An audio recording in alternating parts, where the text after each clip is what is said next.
부분은 또 어떻게 생각하세요? 임종석 실장 이야기가 나와서 문제인데 문재인 정부에서 책임질 만한 자리에 있었던 사람들이 대거 이렇게 지금 저 총선에 나오고 또 이 자기들이 주도하겠다라고 하는 부분들에 대해서 근데 좀 주도하고 있나요, 이분들이? 주도 못하고 있는데 하려고 하겠다고 하고 있죠. 지금. 근데 그러려면은 일단 그 정리가 돼야 되는 거 아니겠어요?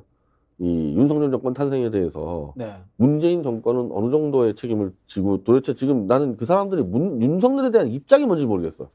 문재인 대통령까지 포함해서 네. 윤석열 정권이 잘 탄생했다는 건지 탄생 안 되는 건지 타도야 되는 건지 이게 어정쩡해가지고 그러니까 문재인 정권 사람들이 총선에 나와서 국회 권력을 다시 잡겠다 그러면은 윤석열 정권에 대한 입장을 정리를 해줘야 돼요. 뭐 예를 들어서 한번 양보해서 자 문재인 대통령은 정치가 끝난 분이니까 입장을 뭐 밝히지 않는다 치더라도 거기에서 임종석이라든지 뭐 비서실장하고 수석하고 비서관 했고 이런 사람들은 거기에 대해서 입장 밝혀야 되는 거 아닌가요? 해야 되고 당연히 그러면은 왜 그 사람이 도대체 문재인 정권에서 왜 검찰총장을 했으며 네. 그 당시에 그러면 중앙지검장하고 검찰총장을 했을 때는 잘한 거냐 문재인 정권에서는 이거 다 정리해줘야죠. 저 같은 사람은 이미 그때부터 이자는 검찰총장 하면 안 되는 사람을 문재인이 잘못 썼다고 얘기하는 사람입니다. 저 같은 사람의 질문에 답변해야 되는 거죠. 네. 좀 더 나가볼게요. 조국 신당 이야기가 있거든요. 자, 변 대표님 지난번 이야기하셨죠. 굉장히 산뜻했어요. 산뜻했는데 자 조국 장관이 인간적인 모습으로 봤을 때 연민의 정도 느끼고 검찰 독재에 의해서 굉장히 탄압받아서 가족이 도륙당한 사람이다라는 것에 대해서는 저도 뭐 굉장히 좀 아쉬움을 갖고 있습니다만은 신당을 만든다라든가 또는 뭐 내가 유능한 지도자로서 국가적인 자리에 올라가겠다라든가 그런 부분에 대해서는 또 다른 면 아닌가요? 아니, 그러니까 제가 말씀드린 게 조국 장관하고 윤석열이 부딪힌 거는 윤석열이 검찰총장 된 이유지. 네네. 중앙지검장 때 그 활개치고 칼부림할 때 200여 명의 보수인사가 감옥에 끌려갔고 그중에 최소한 한 50명은 조국 장관처럼 가족 도륙당했습니다. 네네. 그때 조국 장관은 민정수석이었는데 윤석열이가 그 칼부림하고 있을 때 그때 어떤 입장이냐요. 그거. 잘했다는 얘기냐 아니냐는 얘기예요. 저는 조국 장관한테 윤석열이 조국 장관을 한 것보다 훨씬 더 말도 안 되는 수사로 때려잡은 거 제가 사안에 많이 알고 있어요. 네. 그 민정수석을 다 보고 받았을 거 아닙니까? 그때 뭐 했냐는 거예요. 만약에 이제 이분이 정치한다 그러면 저하고 마주치게 되면 제가 질문을 할 수가 없는 거죠. 그래서 저는 조국 장관이 자기가 억울하다고 얘기하려면은 윤석열이 그 자기 민정수석 때 했던 수사를 다 들여다보고 중요한 것들을 네. 그걸 총괄적으로 입장 정리할 필요가 있어요. 아, 내가 민정수석 할 때는 몰랐는데 다시 보니까 정말 말도 안 되는 수사 많이 했구나. 이렇게 얘기해 주면은 조국 장관이 길이 훨씬 넓어지죠. 네. 근데 자기 얘기만 나만 당했다? 아닙니다. 200명 이상 당했어요. 200명 이상. 정치적으로. 아니 이런 이야기 하실 때 보면 변 대표님이 이제 개인의 인간사라는 것과 정치라는 것을 굉장히 분리를 잘 하시더라고요. 아니 인간사라고 하면 아니 윤석열이가 200명 구속한 거 알아. 조국 씨도. 네네네. 그럼 궁금하지 않나? 다른 사람들은 정당히 구속한 건지? 네네. 그걸 찾아봐야 될 거 아닙니까? 어땠는지를. 갑자기 다 수사 잘하다가 조국 나 잡을 때만 수사를 조작했냐 이거예요. 그럴 수가 있겠냐 이거예요. 당연히 들여다봐야지. 네. 그러니까 예를 들면 소영길 대표도 수사하는 게 이상하다 이거 윤석열이가. 그렇죠. 그러니까 막 찾아본 거야. 윤석열이 했던 수사를. 태블릿 피시책도 찾아보고. 네. 그게 당연히 인간의 본성 아닌가요? 아니 그렇게 치면 그 송 대표님도 자기 수사하기 전까지는 별로 뭐 안 했지 뭐. 그러니까 내 말이 그게 이게 자기 수사를 받을 때 이게 하는 게 당연한데 저는 조국 교수가 난도질 당할 때 제가 책을 3권을 주면서 기자회견도 했어요. 네네. 윤석열이 이런 놈이니까 네, 같이 잡자. 네. 아직까지 한마디도 안 하고 있습니다. 이거. 결국은 중요한 거는 그거네요. 윤석열 정부와 어느 수준까지 싸울 것인가라는 것이 보여줘야지만이 새롭게 정치에 진입하는 명분이 된다. 일단 결과는 그런데 결과적으로는 이제 이 사람들이 얘기할 거는 윤석열을 어떻게 처리할 거냐, 퇴진이냐 뭐냐 해야 되는데 어쨌든 윤석열과 한 배를 타고 있었던 시기가 있었단 말입니다. 문재인 정권 사람들은. 네. 그럼 한 배를 타고 있었던 시기에 대한 윤석열에 대한 평가가 나와야 되는 거죠. 네. 누군가는 책임도 져야 되고.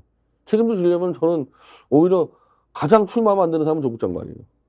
민정수석이 제일 중요한 자리죠. 이 중앙지검장 컨트롤할 수 있는. 야 그렇게 또 해석도. 네. 그러니까 가장 출마하면 안 되는 사람은 조국 장관. 우리 변 대표도 이런 이야기 할 때마다 참 할 말이 없네요. 참. 조국 장관 변호를 좀 해줘야 되는데. 저는 저 조국 장관은 사실 무지하게 안 좋습니다. 제가 표절 다잡고 그래서 저는 조국 장관의 책, 조국의 시간 다 찾아 읽었어요. 네. 왜? 나도 당해봤으니까 네. 이분도 어떻게 당했냐 알아봐야 될 거 아닙니까? 제가 보니까 한 90%는 당했더만. 네. 네. 그러니까 그런 식으로 동병상련이 돼야 되는 거죠. 알겠습니다. 야, 결국은 이게 박근혜 정부가 탄핵되는 시기부터 해서 문재인 정부, 윤석열 정부까지 이어지는 이 검찰 독재의 기획에 희생되기도 하고 때로는 이용당하기도 하고 대통령조차도 그런 흐름 아니겠어요, 이게? 뭐 이용당했 지금 결과적으로 이용당했다고 하죠. 문재인 정권이 이용당했다고 하죠. 이 검찰들의 이 한마디로 쿠데타에 이용당했다고 하죠. 알겠습니다. 참 씁쓸한 이야기까지 저희가 이게 총선에서 이 문재인 세력이 반드시 답해야 될 필수 질문이에요. 필수 질문이다. 혹시 그 우리 변희재 대표님이 이재명 대표 한번 만나보실 생각은 없어요? 아니 근데 제가 네. 이 우리 그 촛불 태극기 연대 사람들의 서명을 다 받아서 네. 그리고 심지어 이제 그쪽에 그 김용민 의원이 하는 위원장의 검사 TF팀, 네. 검사 TF팀의 위원들도 만났고 이건 민주당이 달아야 되겠다. 한동훈의 조작이 걸렸기 때문에 그래서 한 30명 연대 서명에서 제가 지금 넘겼잖아요. 네. 그 TF팀에. 네. 만약에 이재명 대표 만난다면은 제가 그걸 들고 가서 이거 민주당 검사 범죄 TF팀이 다루게 해달라. 이건 완성품이고 지금 안 그래도 공수처가 수사를 엄청 세게 하고 있는데 손준성한테 6년 구형을 때렸어요. 예, 공수처가 지금 엄청 세게 하는데 공수처를 가만두겠냐고 윤석열 정권이. 그러니까 이거는 야당이 공수처가 수사할 수 있도록 또 봐줘야 되는 거 아니냐. 그래서 만약에 저는 면담하면 그 문제로 면담은 할 수 있겠죠. 알겠습니다. 자, 오늘 뭐 변희재 대표님하고 여러 가지 이야기를 나눠봤습니다. 변희재 대표님의 생각은 확고한 것 같아요. 일단은 이 윤석열 정부의 퇴진이라는 것이 우리가 정치적 상상력으로서 풀어야 될 첫 번째 과제다라는 그런 뭐 이야기인 것 같습니다. 자, 마지막으로 우리 변 대표님 일정에 대해서 좀 이야기해 주시죠. 네. 일단 저는 이제 아마 이번 주 안에 최대주 회장이 의협의 투쟁위원장으로 아마 업무를 시작할 거예요, 아마. 네. 그럼 뭐 제가 생각하는 것도 그렇고 최대주 회장도 그렇고 의사들의 현안만 해결해서는 해결이 안 된다 이거는. 네.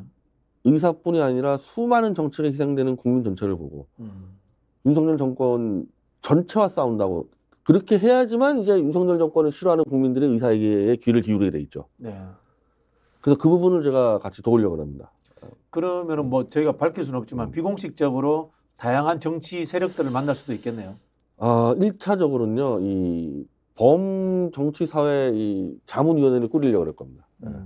그건 쉬운 게 이미 최대주 회장은 촛불 태극기 연합집회를 같이 했었기 때문에 그 사람들 네. 우리가 아는 사람들 네. 예, 그거 꾸리고 이제 예를 들면은 문재인도 찾아간다는 거죠. 그러니까 문재인 찾아가서 그럼 저 적대적 개념이 아니라 당신하고 나하고 그렇지. 의사협회랑 그때 정리했는데 네. 윤석열이 이거 찢어버린 거 어떻게 생각하냐. 문재인도 찾아가는 거. 당연히 이재명 대표 찾아가고 쭉 찾아가서 문재인 정부의 보건복지부 장관을 만날 수도 있겠네요.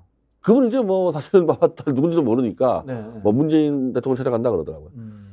그러니까 이 정치 사회 행보를 통해서 이 문제를 풀겠다는 거니까 그거를 저는 이제 도와줘야죠. 그 부분에서. 저분 이름 뭐야? 정은경 씨는 의사 아니죠? 그 질병청장 의사 맞아요. 코로나 때. 맞아요. 그런 분을 만나는 것도 하나의 도움이 될 수도 있겠네요. 이벤트. 뭐 그분은 여기 어떻게 개입했는지 모르겠는데. 네. 네, 그래서 아까 뭐 제 스케줄 말씀하시니까 의사협회 투쟁에 저도 같이 돕는다. 그 부분. 알겠습니다.